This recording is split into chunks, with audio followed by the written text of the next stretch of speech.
మన ఆయిల్పేట జీఎం గారు, ఓఎస్డీ గారు, అదేవిధంగా గౌరవ ఆయిల్ పంప్ సాగు మరియు ఈడీ గారికి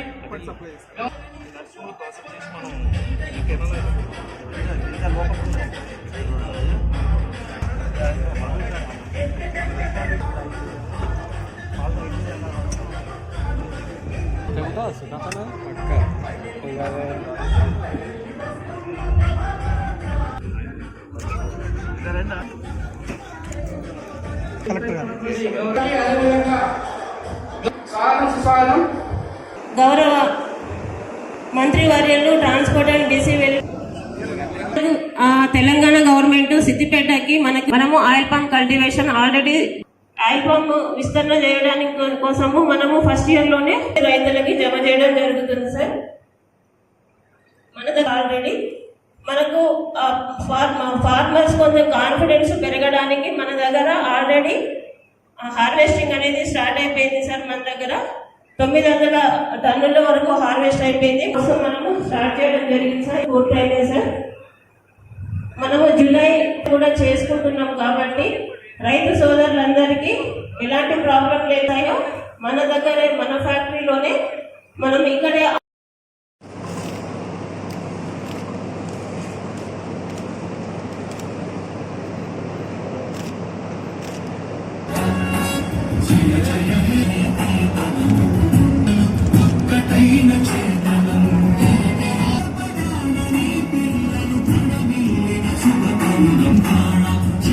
కొనుక్కొని పోతా ఉన్నారు. మామూలుగా రైతులకు సంబంధించి ఇవాళ జనరల్ గా వరి అయితే ఒకసారి దున్ని, ఒకసారి నాటి, ఒకసారి కలుపు తీసి, ఒకసారి యూరియా తల్లి మళ్ళా హార్వెస్టర్ మిషన్ పంపితే డైరెక్ట్ గా మనకు పంట వస్తుంది కదా. ఇవాళ కూడా ఎలక్ట్రిసిటీ మోటార్లను కూడా ఇంటికాడ ఉండే ఆపరేట్ చేసుకునేటువంటి విధానం వచ్చింది కదా. ఎందుకు కష్టం అనుకుంటూ కావచ్చు.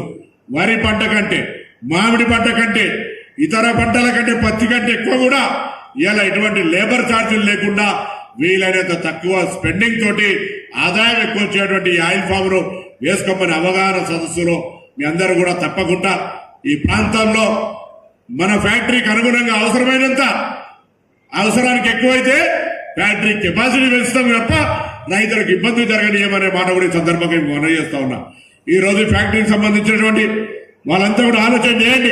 5 ఎకరాలు పై ఉన్నటువంటి వాళ్ళు ఒక్కసారి ఆలోచన చేయాలని. 5 ఎకరాలు మీ ఇష్టం ఉన్న పంట వేసుకోండి, కానీ 5 ఎకరాల పై ఉన్నటువంటి వాళ్ళు మిగతా ప్రభుత్వ విజ్ఞప్తిని ఒక్కసారి వినండి అనేటువంటి ఆలోచనతోటి 5 ఎకరాలు పైబడ్డటువంటి వాళ్ళందరినీ ఇక్కడికి రమ్మని కోరినాం. కొంతమంది వచ్చిర్రు, కొంతమంది రాని వాళ్ళకి ఇక్కడి నుంచి మీరు పోయిన తర్వాత చెప్పండి.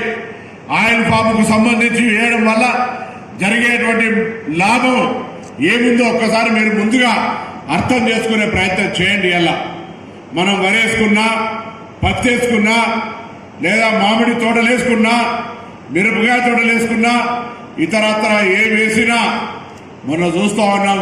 సడన్ గా ఋతుపవనాలు ముందుకొచ్చి వరి ధాన్యం కష్టపడి పండించి మార్కెట్ యార్డుకు తీసుకుపోయిన తర్వాత తేమ శాతం రాలేదని కొనుగోలు చేయలేక, తేమ శాతం తోటి వచ్చేదాకా కల్లాలనే అక్కడ మార్కెట్ ఐకేపీ కేంద్రంలో రైతు మరి వాటిని ఊరికే అటు ఇటు చేస్తూ దాని తర్వాత మళ్ళీ ప్యాడీ క్లీనర్లో వేసి ధాన్యం కొనుగోలు అయ్యేదాకా ఉండి ధాన్యాన్ని నమ్మేటువంటి పరిస్థితి.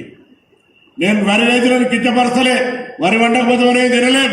5 ఎకరాలు పైన ఉన్న వాళ్ళు 5 ఎకరాలు వరి ధాన్యానికి సంబంధించి కానీ మీకు ఇష్టమైన పంట మీరు వేసుకోండి, కానీ పైన ఉన్నటువంటి వాళ్ళు ఒక్కసారి ఆలోచన చేయమని చెప్పి కోరుతా ఉన్నా. ఇలా మామిడి పంటలు సడన్ గా వడగళ్ల వాన వచ్చి వర్షాలు పడితే విపరీతంగా మంచి లాభాలు వస్తాయి, మంచి 5-10 లక్షల తోటలు అమ్ముకోవచ్చు అనుకుంటే సరిగ్గా సీజన్కి వచ్చేటప్పటికి పూత రాలే, పూత వచ్చే సమయానికి ఒకసారి, పిందెలు పడ్డానికి ఒకసారి, పండ్లు మన చేతికి వచ్చే టైంకి వడగళ్ల వానతోటి ఇబ్బంది పడేటువంటి పరిస్థితిని మీరు గమనించండి. అంతేకాదు పత్తి కావచ్చు, ఇతరత్ర అనేకమైనటువంటి పంటలు, మొక్కజొన్న కావచ్చు, ఏదైనా ప్రకృతి వైపరీత్యంలో నష్టపోయినటువంటి రైతులు అనేక మంది. ఇంకా కొన్ని జాగాల దొంగల బాధ, కొన్ని జాగాల కోతుల బాధ, అనేక రకాలమైనటువంటి అంశాలు.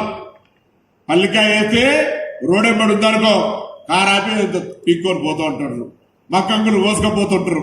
అట్లా రకరకాలుగా మనకి ఇలా పంటలకు సంబంధించి రక్షించుకునే అంశంలో పక్షుల బాధ. జొన్నేస్తే టైంకి వచ్చి జొన్నను పక్షులు తిండిపోతూ ఉంటాయి. రకరకాల అంశాలు ఉన్నాయి. వీటన్నిటికీ విరుగుడుగా ప్రకృతి వైపరీత్యానికి ఎటువంటి ఇబ్బంది లేకుండా, దొంగలు కోతుల బాధలు లేకుండా మనం ఎప్పుడు రోజు పొద్దున పోయి చిన్న పాపల్లాగా చూసుకునే అవకాశం లేకుండా ఇలా ఆయిల్ ఫామ్ కు సంబంధించి సక్సెస్ స్టోరీలు ఎన్నో ఉన్నాయి. మీరందరూ వస్తా అంటే ఖమ్మంల ప్రస్తుత రాష్ట్ర వ్యవసాయ శాఖ మంత్రి దాదాపు 200 ఎకరాల పైన ఇలా ఆయిల్ ఫామ్ ను సాగు చేస్తా ఉన్నాడు ప్రత్యక్షంగా రైతుగానే. నేను ఒక రైతు బిడ్డగా, మా నాయన వ్యవసాయం చేసుకునేటువంటి మా వృత్తిని గౌడైనా కళ్ళు వ్యాపారం లేదు, వ్యవసాయమే మా యొక్క వృత్తి. కాబట్టి ఇలా వ్యవసాయం బాగుంటే దేశం బాగుంటుంది, రైతు బాగుంటే మొత్తం వ్యవస్థ బాగుంటుంది అనే ఆలోచనతోటి ఈ విధంగా రైతుల సంక్షేమం కొరకు ఆలోచన చేస్తా ఉన్నాం. దయచేసి ఆలోచన చేయండి. ఎవరి ఒత్తిడి లేకపోతే ఏదో మీకు బలవంతంగా ఆయిల్ ఫామ్ పెట్టమనేటువంటి మాట ఇక్కడ చెప్తలేము. కానీ ఆయిల్ ఫామ్ పెట్టడానికి సంబంధించి ప్రభుత్వం తరఫున ఇలా ఎకరానికి 42 రూపాయల సబ్సిడీ మొదటి సంవత్సరం, 2వ సంవత్సరం, 3వ సంవత్సరం, 4వ సంవత్సరం ఇలా ఎకరానికి 42,000 రూపాయల్ని మొక్క పేరు మీదనో సబ్సిడీ పేరు మీదనో లేదా డ్రిప్ పేరు మీదనో ఇస్తా ఉన్నాం. దాని తర్వాత 4వ సంవత్సరం నుంచి ఎకరానికి మీకు 60,000, 80,000, 1,50,000 ఆఖరికి ఎకరానికి ఇప్పుడున్న ధరతోటి 1,80,000 వస్తున్నటువంటి ప్రత్యక్షంగా మీరు చూస్తా ఉన్నారు. కాబట్టి దయచేసి ఆలోచన చేయండి. ఇలా ఈ యొక్క పంటలకు సంబంధించినటువంటి ఆయిల్ ఫామ్ పండించిన తర్వాత మార్కెటింగ్ ఎట్లా అనేటువంటి బాధ అసలే అవసరం లేదు. ఏదైనా వస్తువు ఉత్పత్తి చేస్తే దాన్ని అమ్మడం ఎట్లా అనేటువంటి ఆలోచనతో భయపడతాం. కానీ ఇలా పక్కనే ఆనాటి మంత్రి హరీష్ రావు గారు ఈయన పెద్ద ఆయిల్ ఫామ్ ఫ్యాక్టరీ తీసుకొస్తే ఇవాళ ఈ ప్రభుత్వం దాన్ని పూర్తి చేసే విధంగా ఎక్కడ కూడా రాజకీయాలకు లేదు. రైతులే మనకు ముందున్నటువంటి ఎజెండా, రైతులకు బాగు చేయాలనే ఆలోచనతోటి ఆ ఫ్యాక్టరీని పూర్తి చేయడానికి స్వయంగా మంత్రి గారు మేము అక్కడ పర్యవేక్షణ చేస్తా ఉన్నాం. త్వరలోనే ఫ్యాక్టరీ ప్రారంభం చేసి ఆయిల్ ఫామ్ యొక్క ఆ గుత్తిలను ఇక్కడ వాటి అన్నింటినీ ఇక్కడనే హుస్నాబాద్ కేంద్రం కూడా ప్రారంభం చేసి కలెక్షన్ సెంటర్ ఇక్కడి నుంచే రైతులు మీకు అది తీసుకుని అక్కడి దాకా పోయే అవసరం లేకుండా ఆయిల్ ఫామ్ రైతులకు ప్రోత్సాహాన్ని ఇచ్చే ఆలోచన మేము చేస్తా ఉన్నాం. దయచేసి ఆలోచన చేయండి. ప్రభాకర్ రావు గారు చాలా తెలివివంతుడు. 100 మందిని కలిపితే ఆ ఒక్కరు తెలివి ప్రభాకర్ రావు గారు తెలివి. ఎందుకంటున్నా అంటే తెలివిని చూసి మనం నేర్చుకోవాలి. అందుకే ఏకనామా సదాప్రియ అంటాం. ఎప్పుడంటే నీ బుద్ధి కూడా కొద్దిగా మాకు రానియా అని ఊకే ఏకనామా సదాప్రియ అంటాం. ఆయన చెప్తా ఉన్నాడు, ఆయన ముందు LIC agent, rice mill, petrol bunk, construction, ఆయన లేని వ్యాపారం లేదు. అన్ని రకాలుగా వారికి అవగాహన ఉంది. అయినా కూడా ఆయిల్ ఫామ్ లో 20 ఎకరాలు వేసి ఇక్కడ వచ్చి చెప్తా ఉన్నాడంటే మంచి కాకపోతే చెప్పే వ్యక్తి కాదు. వాళ్ళ ఇంటి పేరు బోయినపల్లి, వారి తోటపల్లి, వారి కుటుంబం అంతా కూడా మా కుటుంబానికి సాన్నిహిత్యమే. కానీ ఇలా రాజకీయంగా కాకుండా ఇలా ఆయిల్ ఫామ్ వేయాలనే ఆలోచనతోటి మీ అందరికీ చెప్పడానికి ఒక ఉత్సాహంతో వచ్చి ఒక సమస్య కూడా చెప్పినాడు. తప్పకుండా మీకు వస్తున్నటువంటి సింగిల్ ట్రిప్, డబల్ ట్రిప్ ఇస్తే మీకు ప్రొడక్షన్ ఎక్కువ వస్తుంది అనే మాట మా చైర్మన్ గారు కూడా చెప్తా ఉన్నారు. పరిశీలిస్తాం. రాష్ట్ర ఆర్థిక పరిస్థితి దృష్ట్యా ఇప్పుడు ప్రస్తుతానికి స్కీమ్ కొనసాగుతూ ఉంది. భవిష్యత్తులో డబల్ ట్రిప్ ఇష్యూ కావచ్చు, లేదా ఎక్స్పెండిచర్ ఇచ్చేటువంటి 4,000 నుంచి 7,000 రూపాయలకు చేసేటువంటి అంశం కావచ్చు. అన్ని విషయాలను పరిశీలిస్తాం. మీకు ఇచ్చినటువంటి ఏ రిప్రజెంటేషన్ వేచుకోకుండా ఇది ప్రజాపాలన, మేము చెప్పింది మీరు వినిపోవడం కాదు, మీ నుంచి కూడా విని అవసరమైన మార్పు చేసుకునేటువంటి ప్రజాపాలన ప్రభుత్వం తప్పకుండా మీ ఆలోచనకు అనుగుణంగా, మీ అవసరాలకు అనుగుణంగా విధానాలను మార్చుకుంటామనే మాట సందర్భంగా మనం చేస్తా ఉన్నాం. దయచేసి మీరు ఒకటే మాట, మనకు ఈ యొక్క పంటతోటి కోతుల దొంగల బురద లేదు, తుఫాను బాధ లేదు, మార్కెట్ అమ్ముకోవడం అనే బాధ లేదు. మన దగ్గరికి వచ్చి కొనుక్కొని పోతా ఉన్నారు. మామూలుగా రైతులకు సంబంధించి ఇవాళ జనరల్ గా వరి అయితే ఒకసారి దున్ని, ఒకసారి నాటి, ఒకసారి కలుపు తీసి ఒక్కసారి యూరియా తల్లి మళ్ళా హార్వెస్టర్ మిషన్ పంపితే డైరెక్ట్ గా మనకు పంట వస్తుంది కదా. ఇవాళ కూడా పెట్టేటువంటి కార్యక్రమాన్ని తప్పకుండా చేస్తాం. మరి ఇన్ని కార్యక్రమాలు చేసే సందర్భంలో మీరందరూ కూడా తప్పకుండా మీ సంబంధిత అగ్రికల్చర్ ఆఫీసర్స్ ఇక్కడ ఉన్నారు. అగ్రికల్చర్, హార్టికల్చర్ లేదా రెవెన్యూ ఫలానా శాఖ అయినా మాత్రమే చూస్తున్నాను అనుకోకండి. వ్యవసాయ శాఖ కావచ్చు, మీకు సమస్య ఉంటే మీకు అందుబాటులో ఉన్న రెవెన్యూ అధికారి కావచ్చు, మండల డెవలప్మెంట్ ఆఫీసర్ కావచ్చు, విలేజ్ సెక్రటరీ కూడా టార్గెట్ ఇస్తా ఉన్నాం. విలేజ్ సెక్రటరీ కూడా ఫార్మర్ ను మోటివేట్ చేసే బాధ్యత తీసుకుంటా ఉన్నారు. ఆ విధంగా ఆయిల్ ఫామ్ సంబంధించి ఖమ్మం జిల్లా కంటే ఎక్కువగా మన తెలంగాణ జిల్లాలైనటువంటి జిల్లాలో మన ఉత్తర తెలంగాణ ఎక్కువ పండించి చూపెట్టి ధనవంతుల ఎక్కువగా అయ్యే అవకాశాలు తీసుకోమని కోరుతా ఉన్నా. నిజంగా కూడా మరి కొన్ని జాగాల ప్రవచనాలు చెప్తారు. ప్రవచనంలో ఎల్లిపాయ తినొద్దని, ఇంటికానికి ఏమైంది ఎల్లిపాయ వేయలేదంటారట.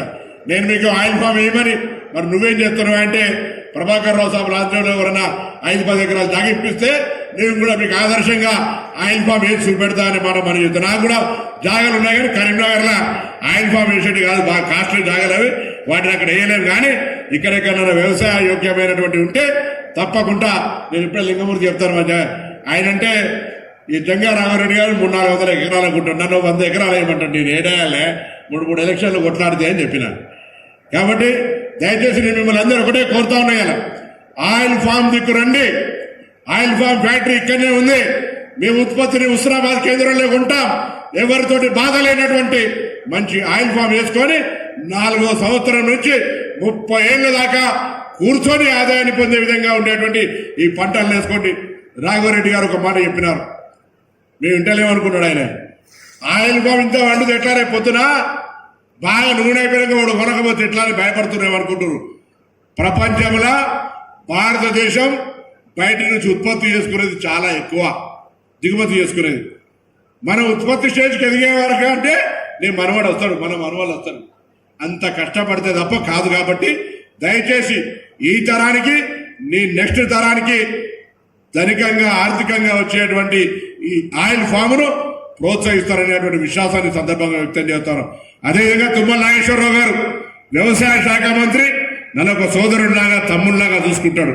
ఈ ప్రాంతంలో ఇప్పటికే కలెక్టర్లు, ఆర్డీఓలు 3 జిల్లాలకు సంబంధించి తహసీల్దార్లతో సహా ఇరిగేషన్ అధికారులను ఎక్కడికక్కడికి రోజు పొద్దున్న లేచి సమీక్షించుకుంటా ఉన్నాం అందరం. గౌరవల్లి ప్రాజెక్టు తొందరలోనే ఆ యొక్క కాలువల తవ్వకాలు ప్రారంభమైతే భూసేకరణ జరుగుతూ ఉంది. ఈ ప్రాంతం అంతా సస్యశ్యామలం అవుతుంది. ఆ బాధ్యత మాది. మేము చెప్పినాం ఎన్నికలకు ముందు తప్పకుండా గౌరవల్లి ప్రాజెక్టు పూర్తి చేసే బాధ్యత మాది. కాకపోతే కూడా బాధ్యత మాదే అనేటువంటి ధైర్యంగా ఇలా ముందు నిల్చొని చెప్తాను. కాబట్టి దయచేసి ఇలా దానిపైన కూడా రాజకీయాలు చేసే వాళ్ళు ఉంటారు, దాన్ని కూడా అనేక సందర్భాలు మాట్లాడే వాళ్ళు ఉంటారు. ఏది ఏమైనా ఎవరిన్ని మాట్లాడినా గౌరవల్ని పూర్తి చేసే విధంగా చర్యలు తీసుకుంటా ఉన్నాం. ఆ సంబంధించినటువంటి కార్యక్రమాలు జరుగుతూ ఉన్నాయి. ఇలా భూసేకరణ, వాటికి సంబంధించిన నిధుల కేటాయింపు, అన్ని కార్యక్రమాలు జరుగుతూ ఉన్నాయి. న్యాయపరమైన అంశాలను అధిగమించడానికి చర్చలు చేస్తూ ఉన్నాం. అన్ని రకాలుగా ముందడుగులో ఉన్నాం. దాన్ని కూడా సాధిస్తామనే మాట మనం చేస్తూ దయచేసి మీరంతా ఇలా మారుతున్నటువంటి పరిస్థితులకు అనుగుణంగా వాతావరణ మార్పులు, ఈ ఎందుకో హుస్నాబాద్ మెట్ట ప్రాంతం చాలా కాలంగా ఎప్పుడు కూడా పంట చేతికెట్టేటప్పటికీ పిడుగులు పడడో, రాళ్ల వాన పడడో, గాలి వాన వచ్చడో చాలా నష్టం జరుగుతూ ఉంది. అటువంటిప్పుడు ఈ ప్రాంతానికంతా ఇదొక మంచి అవకాశం ఆయిల్ ఫామ్ పండించడేది. దానికి సంబంధించిన మాట మనం చేస్తూ నేను ఇంతకు చెప్పినట్టుగా తుమ్మల నాగేశ్వరరావు గారు నా సోదరుడిగా, నన్ను ప్రోత్సహించే వ్యక్తిగా హుస్నాబాద్ ప్రాంత రైతులకు అండగా ఉందా. వాళ్లకు వ్యవసాయ నూతన యాంత్రీకరణ కావచ్చు, వ్యవసాయ అవగాహన సదస్సులు కావచ్చు, వ్యవసాయ పరంగా వారందరికీ ఒక మైనటువంటి చైతన్యాన్ని తేవడానికి హుస్నాబాద్ అంటే ఇంతకుముందు పెట్టినటువంటి ఏమో గుడ్లు పెట్టినట్టువి, ఏ గుడ్లు, తొండల గుడ్లు అంటారు. తొండల గుడ్లు కాదు, ఇవాళ మా ప్రాంతం అంతా ప్రతి ఎకరం కూడా బీడు లేకుండా చేస్తామనేటువంటి విధంగా అవగాహన సదస్సు పెట్టడానికి 3 రోజులు 5, 6, 7 మార్కెట్ యార్డులో వాళ్ళు డిసైడ్ చేస్తున్నారు. మార్కెట్ యార్డ్ బాగుంటుంది. ఇప్పుడు అడిగిన అగ్రికల్చర్ ఆఫీసర్ గారు మార్కెట్ యార్డే కదా, మార్కెట్ యార్డులో 3 రోజుల పాటు రాష్ట్ర స్థాయి వ్యవసాయ ప్రదర్శన యంత్రాల ప్రదర్శన, ఆధునిక పనిముట్లు, దాని పట్ల వ్యవసాయ శాస్త్రవేత్తలు అవగాహన, అటు పనిముట్ల ప్రదర్శన జరుగుతుంది, ఇటువైపు సాంకేతికంగా అనేకమైనటువంటి అవగాహన సదస్సులు జరుగుతాయి. నేను ఇదే మీ అందరికీ పేరు పేరున విజ్ఞప్తి చేస్తా ఉన్నా, పిలుస్తా ఉన్నా. అందరూ 5, 6, 7 నాడు వచ్చి ఇక్కడ రైతులకు సంబంధించి ఒక అవగాహన, మీకు అవగాహన లేదంటలేదు, ప్రత్యక్షంగా క్షేత్రస్థాయిలో వ్యవసాయం చేసేకంటే మీకంటే పెద్ద డాక్టర్ లేరు. కానీ మారుతున్న కాలానికి అనుగుణంగా నూతనంగా ఆధునీకరణమైనటువంటి యంత్రీకరణ వచ్చింది. గతంలో 100 మంది చేసే పని ఇలా 2 మిషన్లు చేసే విధంగా వచ్చింది. మరి హార్వెస్టింగ్ మిషన్లు లేకపోతే మరి వరి ధాన్యం కోయడానికి ఎవడన్నా దొరుకుతున్నారా మనకి? అలా ఆ విధంగా ఇంత పెద్ద వ్యవస్థల మారుతున్న కాలానికి అనుగుణంగా ఈ ప్రాంత రైతులకు కూడా ఒక అవగాహన కలగాలని జరిగేటువంటి 3 రోజుల వ్యవసాయ అవగాహన ప్రదర్శన, వ్యవసాయ యాంత్రీకరణ ప్రదర్శన, వ్యవసాయ అవగాహన సదస్సుల్లో అందరూ పాల్గొనాలని కోరుతూ ఆయిల్ ఫామ్ ను ఆదరించండి, ఆర్థికంగా మీరు కూడా ఎదగడానికి ఉపయోగించమనే కోరికను కోరుతూ మీ అందరికీ హృదయపూర్వకంగా నమస్కారాలు, ధన్యవాదాలు తెలియజేస్తా ఉన్నాను.